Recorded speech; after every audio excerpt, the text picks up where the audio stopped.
And at that point, honestly, I was ready to sell Tucker. There has been a long period of time where Tucker and I just hadn't been getting along. And if you don't know who Tucker is, he is my main horse. He's in all my YouTube videos, my little POA gelding. He's 11 years old, and I've had him for about 7 years now.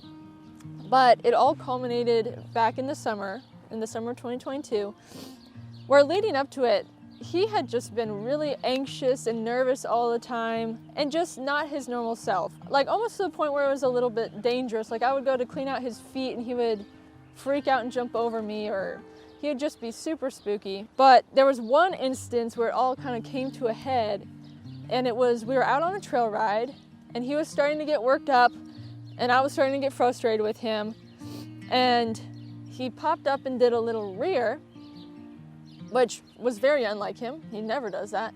I kind of got after him a little bit, and when I did that, he just started rearing, straight up rearing, and he just kept doing it. And I have a little bit of PTSD from that because I've had a horse flip over on me before, and it was not a good experience. And so he just blew up, and he kept doing that until I fell off, and then he just galloped away and left me there.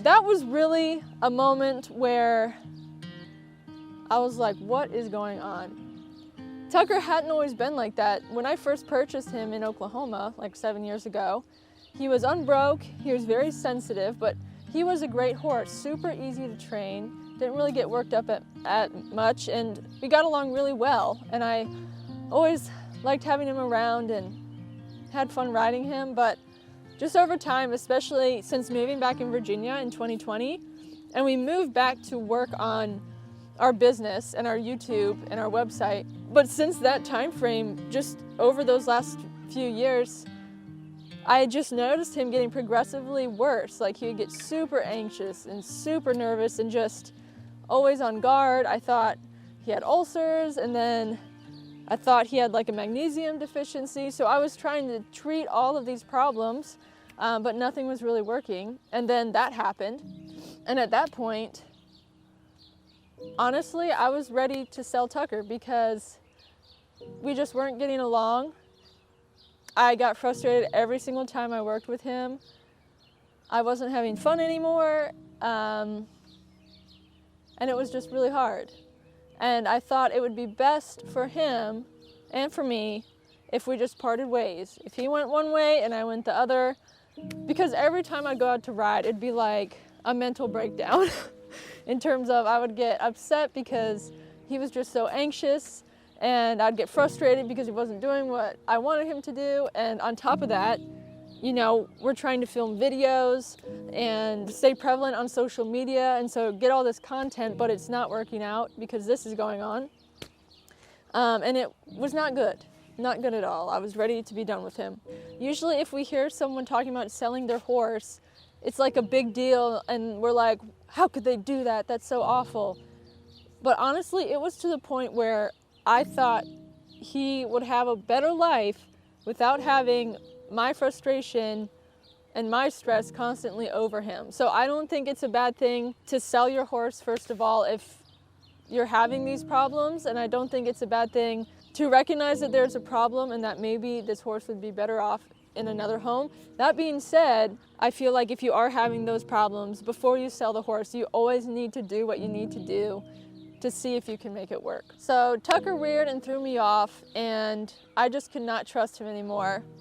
And I didn't really know what to do, but I knew that there was a way to fix it. I knew it like in my heart, but I just didn't know what to do because we have done all the groundwork. We've gone to the trainers, we've done the desensitizing, and I had tried all these things that were supposed to help, but it hadn't. And so at that point, I was like, okay, I'm really gonna try hard to make this work and find a solution as to why he's so anxious and why he's not trusting and why he's not himself.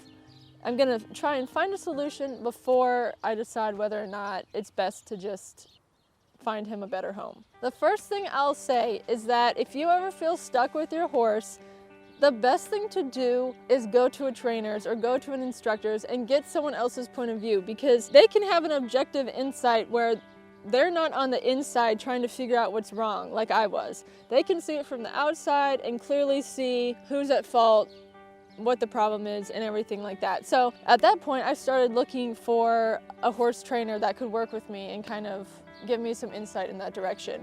And I found quite a few good horse trainers. I started working with 2 specifically, and it was funny because the first one I went to, it was right after Tucker had reared and thrown me. I took him to the trainer, and it was this cowboy.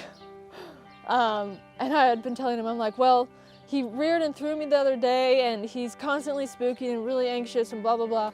Well, this trainer got on him, and it was funny because Tucker's like a 13-1 hand-high pony, and this guy's probably like 6 foot, 6'1" cowboy. This cowboy got on in my English saddle and rode Tucker around, and they were walking, trotting, cantering. They were going through obstacles, and then the cowboy comes back up to me and he's like, "This is a nice horse you got here." And I was like, and, you know, he threw me off, and he's skittish and everything, and he won't get on the trailer, like, what's going on? So that was an indication to me that, okay, this is definitely on my end. Working with these trainers, and I had to work hard to find these trainers. I'm an English rider, and so I wasn't used to searching out the opinion of Western trainers, but that's what I ended up doing because I was seeing the results that the Western riders were getting, and I just wanted to go in that direction. So I ended up finding 2 trainers that I started working with. It was funny because I've done a bunch of work in groundwork and I've studied groundwork a lot, but this was a new kind of groundwork, and it was a new kind of principle that they both introduced to me, which is really about studying yourself and how you are being reflected in the horse.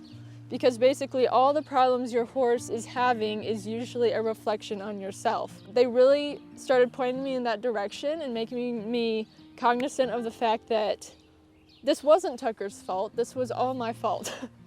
And it can be hard to admit that because it's easier to just blame the horse. I had to first take the step in realizing that I was the problem and I needed to be the one to fix myself in order to fix Tucker, and also put in that work, because a lot of people don't want to put in the work of fixing themselves to fix their horse. So it all came out that Tucker was responding to me. So just a few things I was doing that was making him anxious and nervous and scared was, for example, if we were approaching an object that I knew he was probably going to spook at, I'd start tightening my reins and I'd start getting ready for him to spook. By me doing that and like tensing up myself, I was making him more tense. And then another thing was I just was letting my frustration kind of out with how I handled him, in terms of if he would spook, I would kind of get a little mad at him and I'd yell at him. And I'll just be real honest, that's what I did. The big one was, instead of me kind of responding to him, responding to something, I was taught to not respond.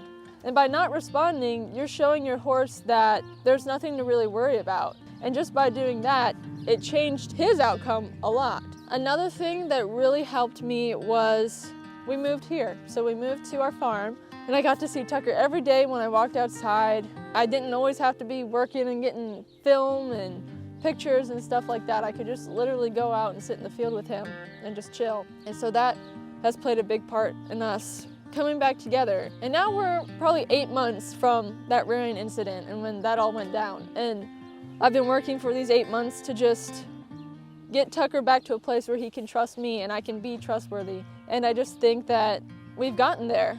You know, there's always more to work on, but it's nice because I look at Tucker like how I looked at him in Oklahoma, and we've kind of gotten back to that place, which is really nice. And now I'm like, why would I ever sell Tucker? He's perfect.